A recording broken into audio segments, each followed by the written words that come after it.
नमस्कार, आप देख रहे हैं सी न्यूज भारत और मैं हूं आपके साथ प्रिया श्रीवास्तव। वक्त हो गया मध्य प्रदेश की खास खबरों की ओर रुख करने का। मध्य प्रदेश के इस बुलेटिन में बात होगी दतिया की, जहां दतिया में स्वतंत्रता दिवस हर्षोल्लास के साथ और धूमधाम के साथ मनाया गया। साथ ही बात होगी खंडवा की, जहां ओंकारेश्वर ज्योतिर्लिंग में भगवान ओंकारेश्वर का विशेष श्रृंगार किया गया। ऐसी तमाम खबरों पर डालेंगे नजर इस एमपी की बुलेटिन में।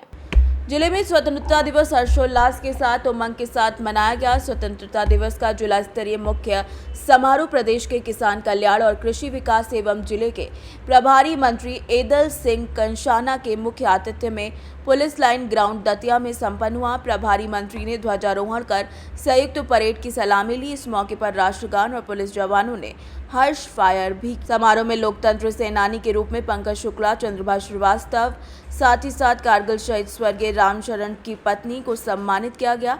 इस दौरान उत्कृष्ट कार्य करने वाले शासकीय सेवकों को भी सम्मानित किया गया। दतिया से सीनी संवाददाता नितिन दांतरे की रिपोर्ट। सिवनी मालवा में स्वतंत्रता दिवस के अवसर पर power make project private limited Seoni Malwa द्वारा तिरंगा रैली का आयोजन किया गया। साथ ही ग्राम बबरी में शासकीय प्राथमिक शाला में छोटे बच्चों के लिए जीएम विनोद अन्ना, एरिया मैनेजर रमेश अन्ना, अबाबरी साइंस इंचार्ज नवीन, एचआर शक्ति शरण, अविनाश राजेंद्र केवट द्वारा वाटर कूलर भेंट किया गया। बच्चों के बीच मिठाई और प्रोत्साहन पुरस्कार भी वितरित किए गए। होशंगाबाद से सीनियर संवाददाता संतोष की रिपोर्ट। खबर खंडवा से है, जहां ओंकारेश्वर ज्योतिर्लिंग भगवान ओंकारेश्वर का विशेष श्रृंगार किया गया। जी हां, स्वतंत्रता दिवस के 78वें राष्ट्रीय पर्व को हर्षोल्लास के साथ जहां मनाया गया, वहीं ज्योतिर्लिंग भगवान ओंकारेश्वर का विशेष श्रृंगार दीपक मालाकर और उनकी टीम के द्वारा किया गया। बाबा भोलेनाथ को पुष्पहारों के साथ श्रावण के चलते तिरंगे का स्वरूप प्रदान किया गया। श्रद्धालुओं के लिए भी आकर्षण का केंद्र बना। ओंकारेश्वर ज्योतिर्लिंग में स्वतंत्रता दिवस के उपलक्ष्य में जहां पूरा देश स्वतंत्रता की खुशी मना रहा है, तो यहां बाबा भोलेनाथ का श्रृंगार भी देश की सेवा में होते हुए तिरंगे में किया गया है। और उस श्रृंगार को देख के देशवासी भी बहुत प्रसन्न हो रहे हैं और खुशहाली मना रहे हैं। खंडवा से सी न्यूज संवाददाता ममता दुबे की रिपोर्ट। खबर खंडवा से, जहां 120 लोगों का जत्था ओंकारेश्वर पहुंचा। बता दें कि 14 अगस्त को ओंकारेश्वर के लिए कांवड़ यात्री 15 अगस्त को ओंकारेश्वर पहुंचे। बता दें कि मां नर्मदा का जल भर महाराष्ट्र बजरंग दल के कांवड़ यात्री बजरंगबली की मूर्ति के लिए विश्व में गौ हत्या बंद के संकल्प को लेकर कांवड़ यात्रा ओंकारेश्वर से प्रारंभ कर महाराष्ट्र 13 दिनों में पहुंचने की बात कांवड़ियों ने हमारे संवाददाता ललित दुबे से चर्चा में बताई है। निकले थे घर से 14 तारीख को, 14 अगस्त को हमारे महाराष्ट्र से निकले थे शेगांव गांव से। तो एक कांवड़िया हमने संकल्प किया, इसके उद्देश्य से कांवड़ लेके जा रहे। हमारा संकल्प है गौवंश हत्या गौ हत्या बंद करवाना। इसके लिए महादेव को ये संकल्प है हमारा। इसके लिए कांवड़ यहाँ से पाकुड़ा जाएगी महाराष्ट्र में। कब पहुँचेगी वहाँ पे? वहाँ पे पहुँचेगी 26 तारीख को, 26 अगस्त को। पैदल जाएंगे आप लोग? पैदल, सब पैदल जाएंगे। कितने लोग आपके साथ है कांवड़ यात्रा में? 120 लोग हैं। 100। आपका क्या नाम? मेरा नाम अविनाश सारंगर बोपले है, बगंदर तालुका प्रखंड सहयोग। खंडवा से सी न्यूज संवाददाता ललित दुबे की रिपोर्ट।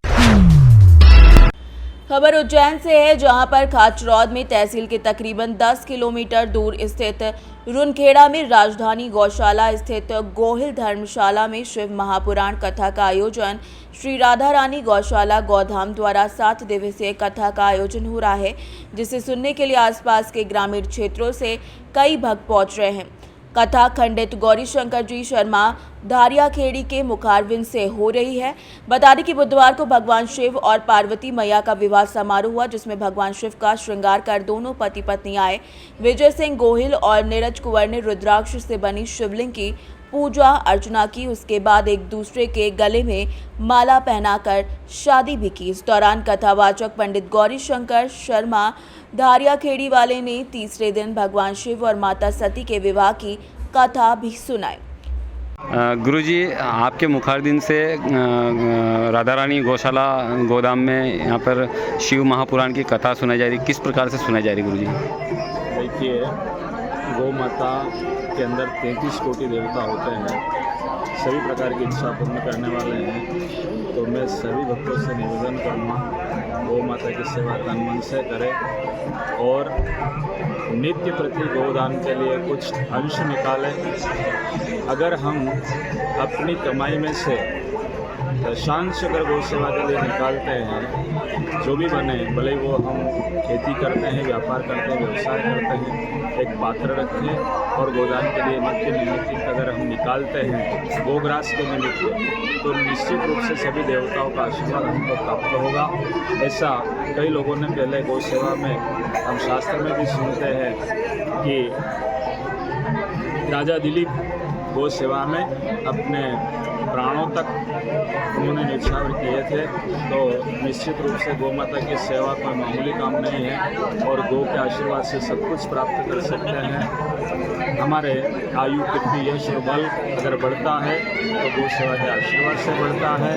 गाय के सभी अंगों में, नेत्रों में सूर्य चंद्रमा है, कान में अश्विनी कुमार है और गाय के गौरव में लक्ष्मी का निवास है, गाय के दूध में सरस्वती है, गोमूत्र के अंदर माँ गंगा का निवास होता है। तो इसलिए हम आप सभी से निवेदन करेंगे गौ माता की सेवा अवश्य करें। और इस 15 अगस्त के पावन पर्व पर मैं सभी देशवासियों को, सभी भक्तों को बहुत बहुत बधाई, बहुत बहुत शुभकामना देता हूँ। अपने देश की रक्षा के लिए हमेशा तैयार रहे, तत्पर रहे। अभी बांग्लादेश में जो घटना घटी है उसके लिए मैं सभी देशवासियों से एकजुट होकर के और उन बांग्लादेशवासियों जो हमारे साथी लोग, हिंदू लोग वहाँ पर जिनको कष्ट हुआ, दुख हुआ और जो अपने देह को त्याग चुके हैं, उन सभी के लिए भगवान महाकाल से प्रार्थना करेंगे, सभी को अपने चरणों में स्थान प्रदान करें और ऐसी घटना फिर ना हो, इसके लिए हम भगवान महादेव से प्रार्थना करते हैं। और सीमा से ज़्यादा संयम कायरता की निशानी होती है, इसलिए कोई भी हिंदू अपने ऊपर जो अत्याचार हो रहे हैं उनके लिए तुरंत तत्काल तैयार रहे, एक दूसरे की सहायता करे, मदद करे और अपने इस देश की रक्षा करे।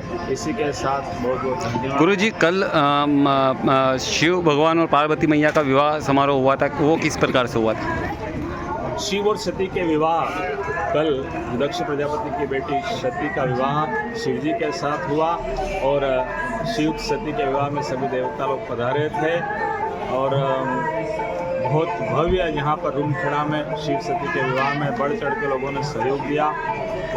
गुरुजी, ये कितने दिन की कथा रहेगी? कथा जो शिव महापुराण कथा चल रही है, 7 दिवसीय कथा है और कल शिव और सती का विवाह था। आज शिव और पार्वती के विवाह की कथा हुई। कार्तिक स्वामी की आज कथा चली थी, गणपति जी के जन्म के बारे में कथा बताई है और अब आगे की कथा 3 दिवसीय कथा और है। हमारी 18 तारीख को कथा का रविवार को पूर्णा होती है, समापन है। तो अधिक से अधिक संख्या पधार कर अपने मानव जीवन को धन्य बनाए। रुद्राक्ष वितरण होंगे, लगभग 3000 रुद्राक्ष का यहाँ शिवलिंग बनाया है। आने वाले सभी जो है भक्तों को शिवलिंग का प्रसाद स्वरूप रुद्राक्ष वितरण किया जाए। उज्जैन से सीनी संवाददाता सुरेश जाटवा की रिपोर्ट। फिलहाल इस बुलेटिन में इतना ही। देश दुनिया की बाकी खबरों के साथ जुड़े रहने के लिए आप देखते रहिए सी न्यूज़ भारत।